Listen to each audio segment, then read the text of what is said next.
Salut tout le monde! Notre séance d'aujourd'hui va s'intéresser à l'étude des différents procédés de gestion des déchets solides afin de limiter leur impact sur la santé, l'environnement et sur l'économie. Comme nous l'avons bien dit dans la vidéo précédente concernant les déchets ménagers, la gestion des déchets commence tout d'abord par la collecte. C'est une action consistant à ramasser les différents déchets au niveau des quartiers et les transporter vers la décharge ou bien vers un centre de traitement des déchets. Et lors du ramassage de ces déchets, c'est-à-dire lorsqu'on ramasse les ordures produites au niveau de la maison et on les jette dans les poubelles, il y a des poubelles où on met le total des déchets, c'est-à-dire sans tri. Mais il y a certaines poubelles codées par 10 couleurs qui servent pour le tri des déchets. Et ici, juste un exemple des codes utilisés. Par exemple, le bleu, c'est pour les déchets en papier, c'est-à-dire les papiers, les cartons. Le jaune pour les produits plastiques. Le vert, c'est pour les verres. Le rouge, c'est pour les métaux. Et le reste des déchets, on les code soit par une couleur noire ou bien grise. Après, les bennes ou bien les camions poubelles des communes font une tournée dans les quartiers pour collecter l'ensemble de ces déchets, soit séparés, soit total lorsque les déchets ne sont pas triés à l'origine, pour les transporter vers la décharge pour les éliminer ou bien vers un centre de traitement et on va voir les différents procédés par la suite. Après vient le tri. C'est une action consistant à séparer et récupérer les déchets selon leur nature. Elle est plus facile à faire à la source. Pourquoi? Parce que lorsque on ramasse les déchets total, comme vous le voyez ici, il est vraiment très difficile de les séparer. D'abord parce que la matière organique après la compression de ces déchets est dans ce jus qu'on appelle le lexivia. Les papiers seront mouillés, les verres seront cassés et puis pour ces ouvriers, il serait vraiment très difficile de séparer les différents constituants de ces poubelles. La séparation des déchets dans le centre de tri à cause de leur volume, elle est difficile. À cause des lexivia et des mauvaises odeurs aussi, le verre cassé peut blesser les ouvriers et aussi les métaux. C'est-à-dire qu'il est préférable de faire le tri à la source. À la source, les poubelles sont peu nombreuses, leur volume est limité et il est très facile. Lors de la collecte, on transmet les déchets directement au centre de gestion concerné. C'est-à-dire, par exemple, pour les cartons, on va directement les envoyer vers les centres de recyclage des papiers, et ainsi de suite.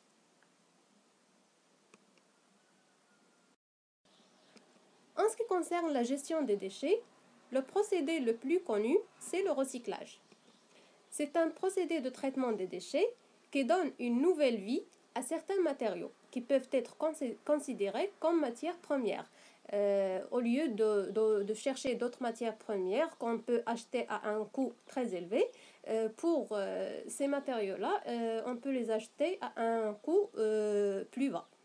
Et ça concerne les papiers, c'est-à-dire les feuilles et les cartons, les matériaux plastiques comme les emballages et les bouteilles en plastique, tout ce qui est verre, bouteilles, assiettes ou bien bol en verre, et aussi les métaux comme les canettes et les boîtes de conserve, etc.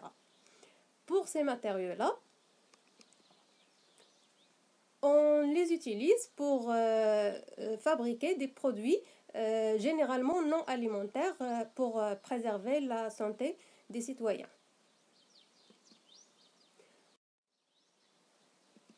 Pour les produits du recyclage, par exemple les bouteilles et les flacons en plastique, on peut en fabriquer des pulls polaires, c'est-à-dire un tissu qui n'est pas bio, des bouteilles en plastique et des bidons.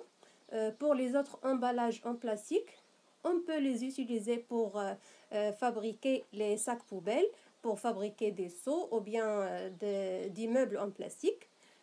Pour les emballages en métal, on les utilise pour fabriquer des trottinettes, des bicyclettes, des poussettes ou bien même des chaises en métal.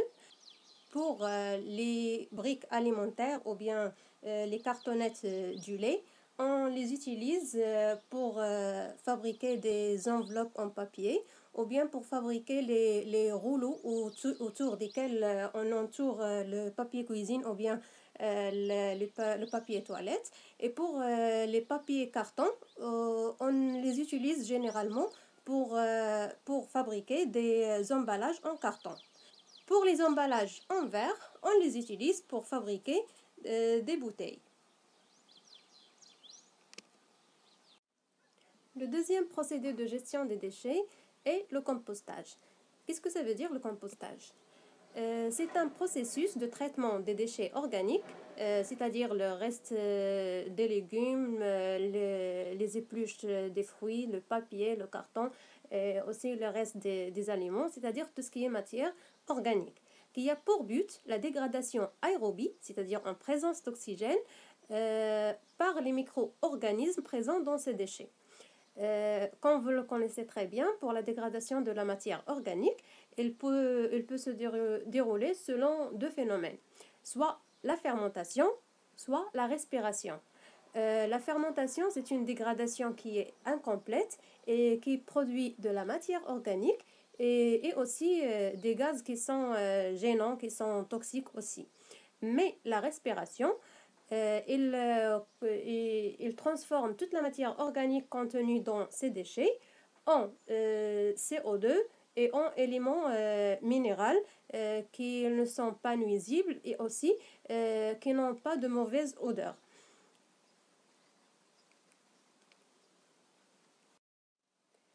Qu'est-ce qui se passe au niveau d'une station du compostage? Sur le schéma, on a numéroté les différentes étapes de la transformation de la matière organique en un compost qu'on peut utiliser comme engrais naturel, biologique et de qualité meilleure que la qualité des engrais synthétiques qui polluent l'environnement. À l'entrée de la station, les camions poubelles qui amènent les déchets organiques passent par un pont bascule. Les déchets seront pesés pour déterminer leur prix et vont être contrôlés aussi parce qu'ils ne doivent pas contenir du plastique, ni du verre, ni des métaux.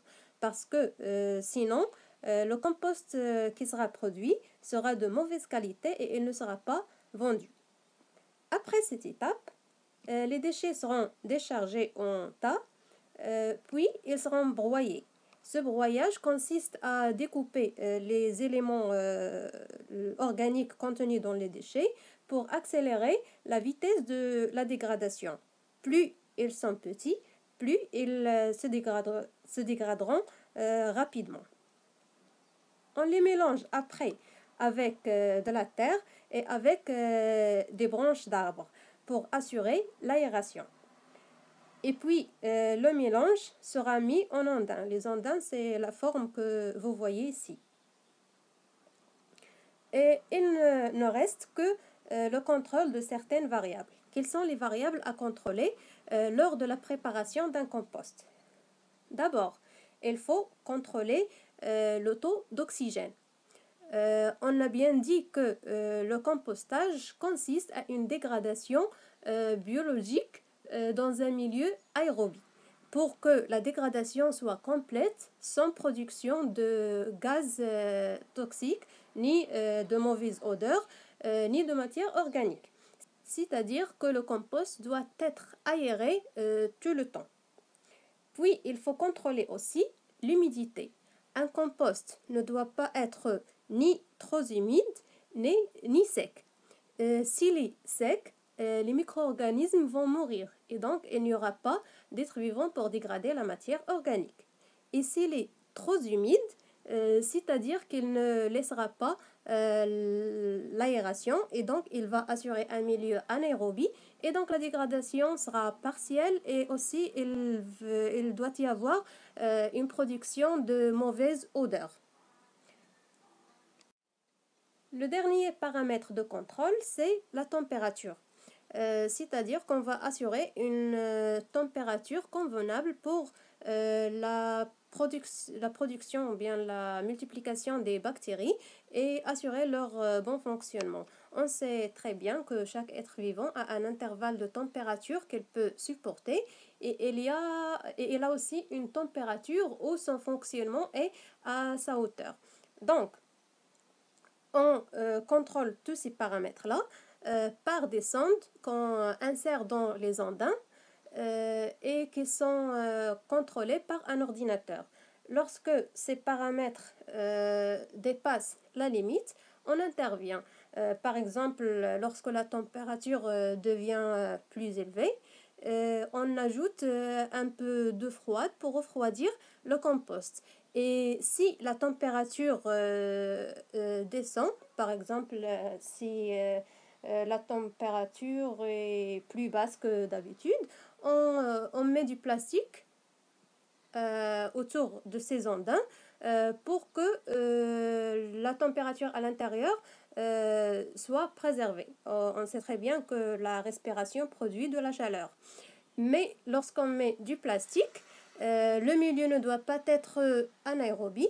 C'est pourquoi on insère un réseau d'insufflation d'air qui alimente les andins en oxygène et en permanence.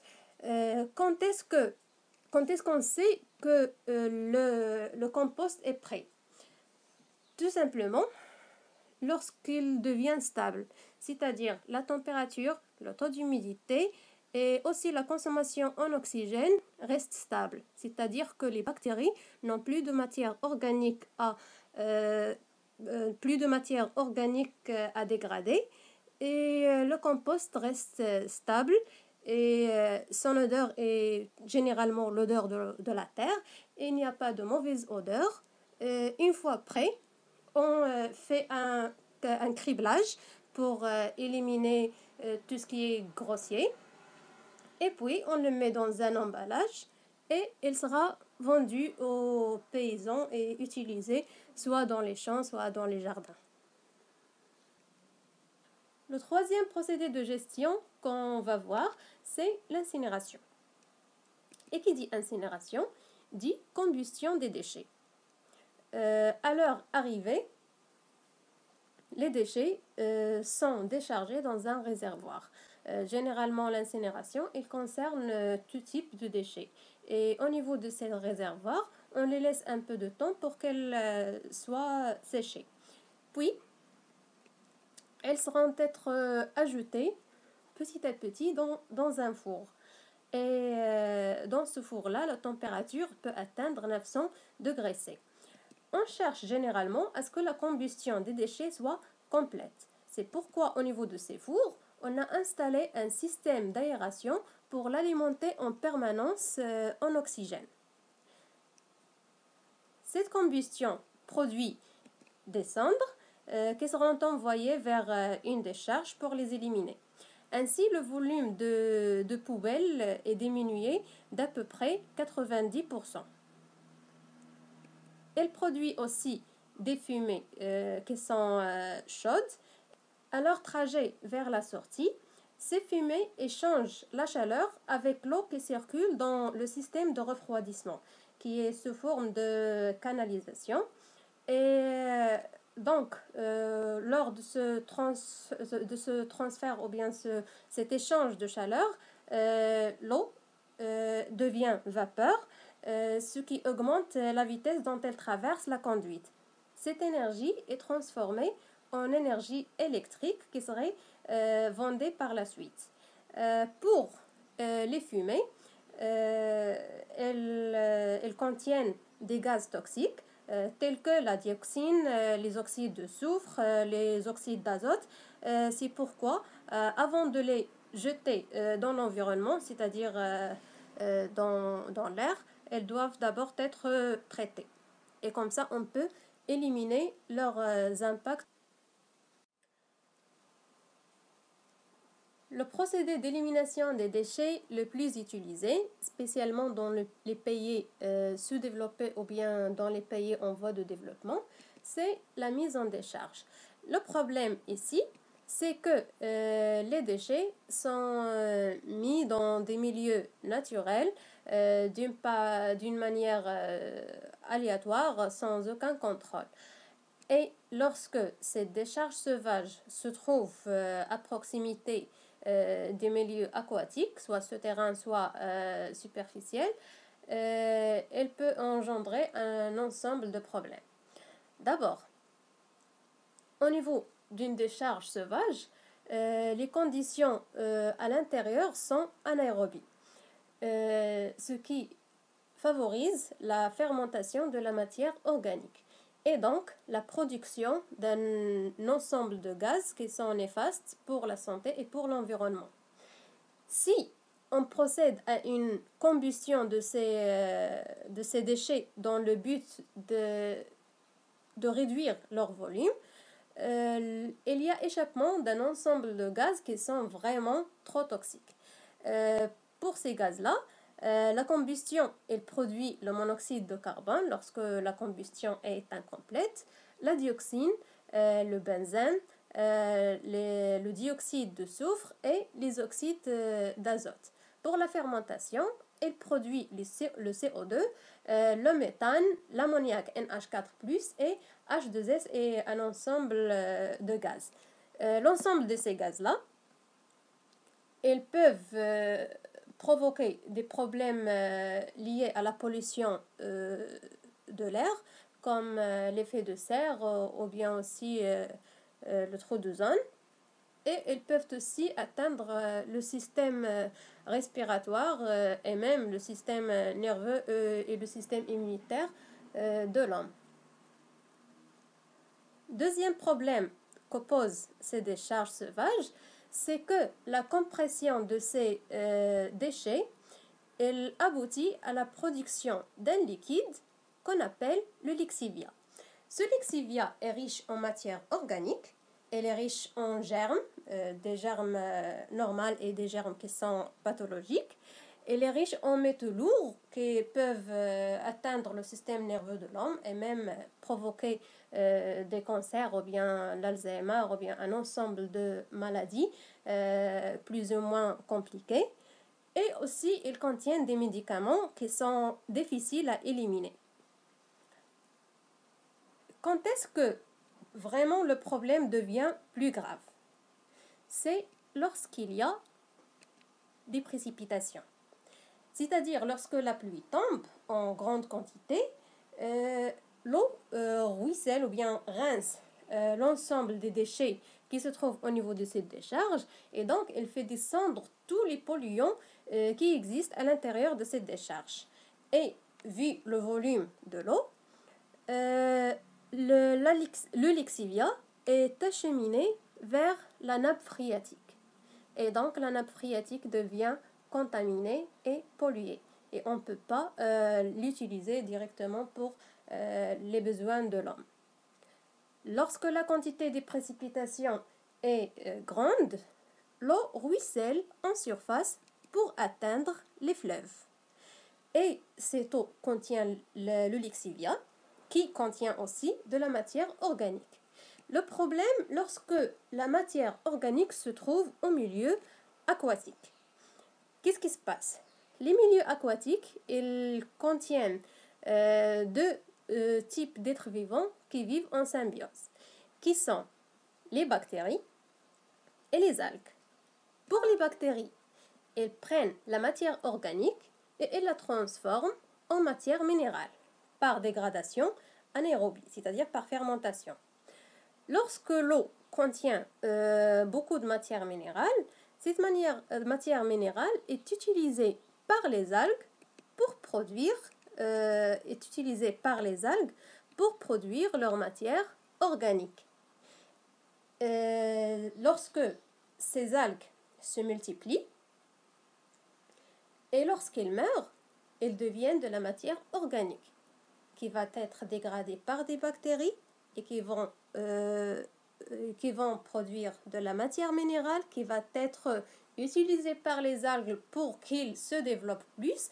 Donc, cette symbiose aboutit à la multiplication des bactéries et à la prolifération des algues.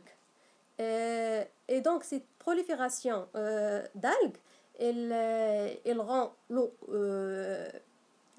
trouble, c'est-à-dire l'eau paraît un peu verte, et elle empêche l'entrée des rayons de soleil à l'intérieur de ce fleuve. Et donc, les plantes qui vivent à l'intérieur du fleuve ne peuvent pas faire la photosynthèse et donc elles meurent.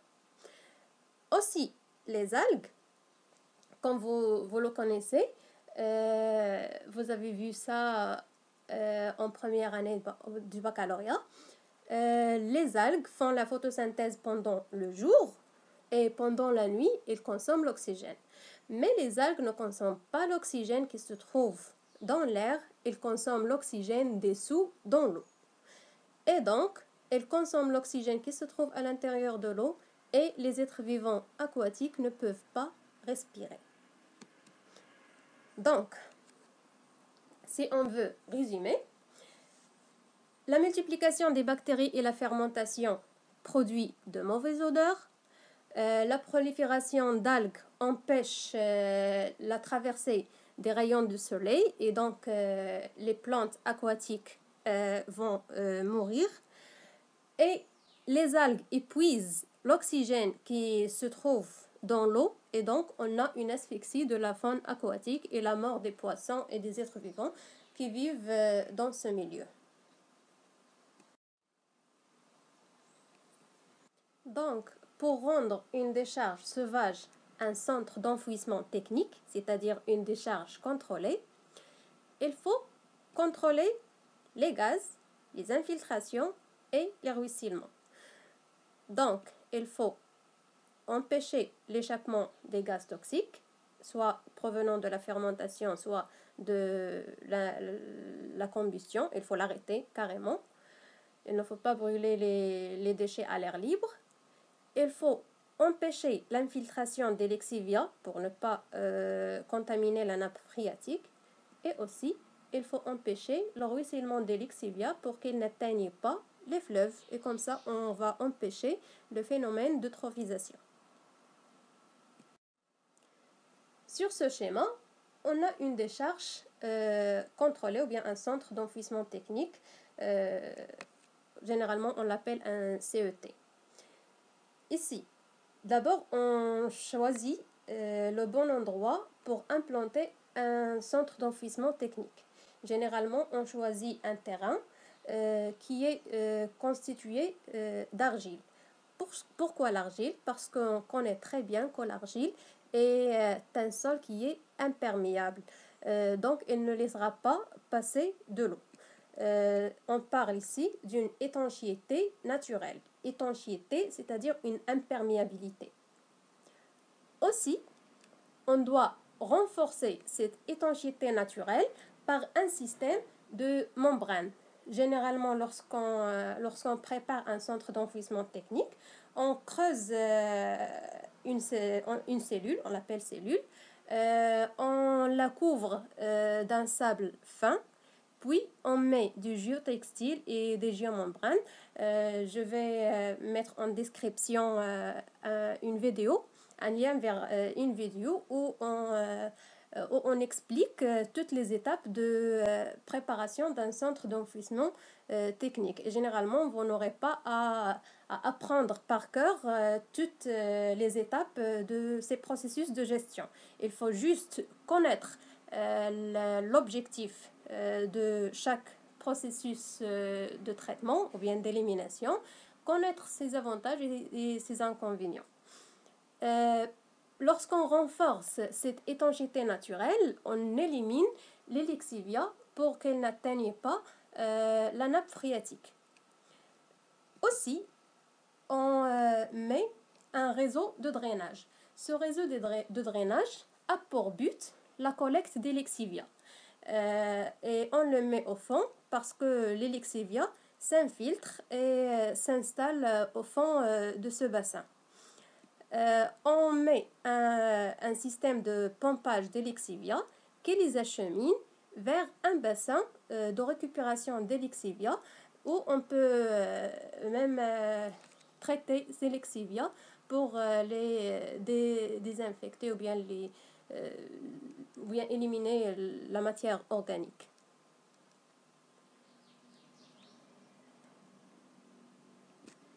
On doit aussi éliminer les gaz toxiques par un réseau de récupération de biogaz.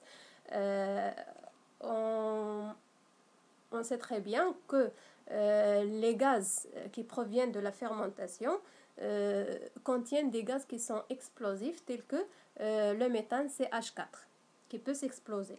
Donc, il est nécessaire d'installer un réseau de récupération de biogaz qui va être acheminé vers une torchère qui contiennent des membranes, par exemple, pour capter ce biogaz et éliminer sa fuite. Et comme ça, il n'atteint pas l'air et il ne le pollue pas. Donc ici, l'étanchéité élimine ou bien empêche l'infiltration des lexivia. On achemine les lexivia vers des bassins spécifiques pour les traiter et comme ça ils ne vont pas polluer leur environnement. Et on installe un réseau de récupération du biogaz pour le capter par un système bien précis. Et donc ainsi on élimine ces déchets sans infecter l'environnement.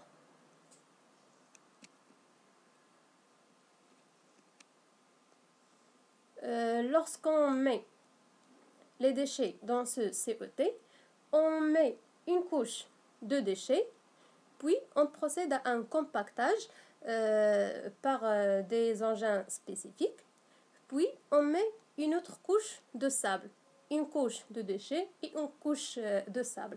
Lorsque cette cellule devient remplie, on ne peut pas y ajouter d'autres déchets. On transforme cet environnement en entier en un espace vert qui est agréable à voir et on ne sait même pas qu'en dessous de ce champ-là, il y a une décharge. Le dernier procédé d'élimination des déchets est la méthanisation qui se déroule au niveau des centres de production du biogaz. La méthanisation, comme le compostage, elle concerne uniquement les matières organiques biodégradables par les bactéries. Mais contrairement au compostage, la méthanisation se déroule dans un milieu anaérobe. Le centre reçoit les déchets organiques, soit ménagers, soit provenant des restaurants ou bien de l'activité de l'agriculture. Ces déchets seront broyés puis mis dans ce qu'on appelle les bioréacteurs. Dans ces bioréacteurs, on les alimente d'abord de bactéries qui produisent essentiellement le méthane. Et aussi, on veille à ce que le milieu reste anaérobie, c'est-à-dire ici, il n'y a pas d'insufflation d'air. Et ces bioréacteurs, on y trouve des mélangeurs qui mélangent tout le temps le liquide à l'intérieur pour que ça soit homogène et pour aussi accélérer le processus de dégradation de ces matières organiques. Le biogaz produit se dirige vers le haut de ce bioréacteur et il va être dirigé par des canalisations vers un autre procédé de traitement pour séparer le méthane qu'on veut des autres gaz produits par les bactéries. Les autres gaz qu'on ne veut pas, ils vont être acheminés vers une torche ou ils vont être captés. Et le méthane va être dirigé vers un cogénérateur. Ce cogénérateur fait deux choses à la fois. Il produit l'énergie électrique et qui va être dirigé vers le réseau électrique national ou bien vers les communes ou bien les villages qui se trouvent à proximité de cette station, bien de ce centre. Et il produit aussi la chaleur. Cette chaleur, elle peut servir au réseau de chauffage pour la population qui habite à côté. Une partie de cette chaleur va servir pour chauffer les bioréacteurs et assurer une bonne fermentation à leur niveau.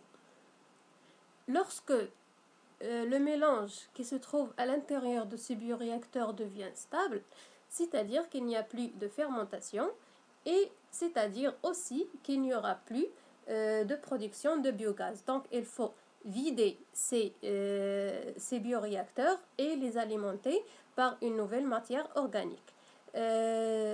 Lorsqu'on vide ces bioréacteurs, le contenu de ces cuves il va être séparé en liquide et solide.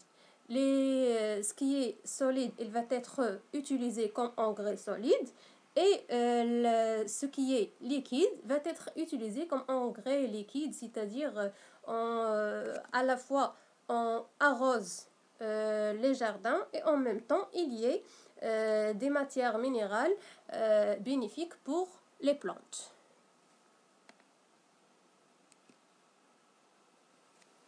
Donc, si on veut récapituler, on a 5 procédés d'élimination de déchets. D'abord, le recyclage, qui donne une nouvelle vie aux ordures recyclables. Elle permet l'élimination de ces ordures par production d'objets qu'on peut vendre. Donc, il y a un gain financier dans le recyclage. Pour le compostage, elle permet aussi l'élimination des ordures par la production d'un compost bio qui peut être vendu et utilisé en tant qu'engrais. Pour les avantages du compostage, elle permet de réduire le volume des déchets destinés à l'enfouissement. Aussi, elle réduit la contamination de l'eau et la production de gaz à effet de serre. C'est un fertilisant naturel qui améliore la qualité du sol et il réduit l'utilisation des fertilisants chimiques qui sont de nature minérale et qui peuvent polluer l'environnement au lieu d'être bénéfiques. Mais pour les inconvénients, le compostage nécessite une maîtrise du procédé et elle nécessite aussi un tri et à préférence qu'elle soit à l'origine pour éviter que la matière organique provienne avec du plastique dedans parce que ça donne un compost de mauvaise qualité. On a vu aussi l'incinération qui réduit le volume des déchets de 90% et produit de l'électricité. Pour ses avantages, elle réduit 70% de la masse des déchets et 90%, comme on l'a dit, du volume des déchets. Elle produit aussi une énergie électrique importante sans épuiser les énergies fossiles. Lorsqu'on parle d'énergie fossile, c'est comme le pétrole. Et pour ces inconvénients, il est obligatoire de bien traiter les fumées avant de les rejeter dans l'air.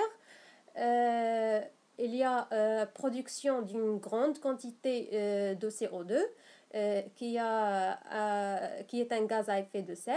Et aussi, il y a une grande possibilité de fuite de gaz toxiques comme la dioxine, le dioxyde de soufre et les oxydes d'azote. Pour les centres d'enfouissement technique, elles permettent l'élimination des déchets et leur impact sur l'environnement. Pour les centres d'enfouissement technique, c'est un investissement qui n'a pas de revenus. Parce qu'on investit dans les installations et dans le personnel qui gère la station ou bien le centre d'enfouissement technique, mais on n'a pas un gain sur le plan financier. Donc, on finance les centres d'enfouissement technique, mais on n'en gagne rien financièrement.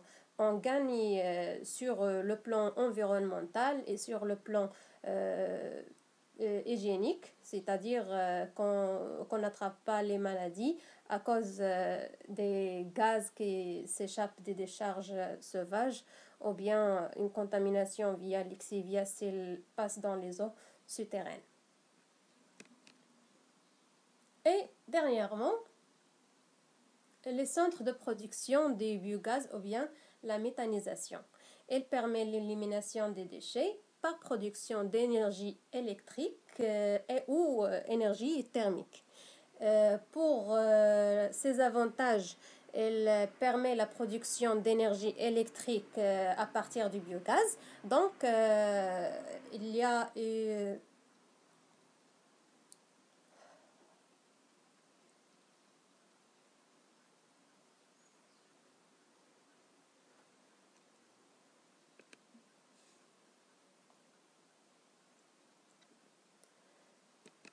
finalement les centres de production de biogaz ou bien la méthanisation. Elle permet l'élimination des déchets par production d'énergie électrique ou thermique. Elle permet, pour ses avantages, elle permet la production d'énergie électrique à partir du biogaz. Elle permet aussi la réduction des gaz à effet de serre parce que le biogaz utilisé pour la production de l'électricité, c'est le méthane. Et le méthane a un effet de serre 21 fois plus grand que celui de CO2. Donc, en éliminant le méthane, on diminue l'effet de serre. Aussi, pour ces stations, elles ont une faible consommation énergétique parce que l'énergie thermique nécessaire pour le bon fonctionnement des bioréacteurs, elle est assurée par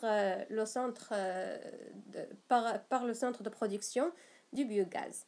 Pour les inconvénients, il y a une possibilité ou bien une forte possibilité de fuite de certains gaz polluants tels que H2S qui est aussi un gaz à effet de serre. Et aussi lorsque l'installation est petite, c'est-à-dire pour les petites stations de méthanisation, le coût d'investissement est trop élevé par rapport aux gains qu'on va avoir par la suite. Ici, donc, généralement, les différents procédés de gestion des déchets. Et en gérant les déchets, on préserve la nature et on peut garantir peut-être une bonne santé et aussi un environnement qui est sain et propre. Avant de finir, j'aimerais bien partager un petit souvenir qui m'est venu à l'esprit avec vous. Lorsque j'étais élève au lycée, j'étais membre de la radio Infitah scolaire et je dirigeais une émission qui s'intéresse aux problèmes environnementaux et tous les sujets en relation avec l'environnement.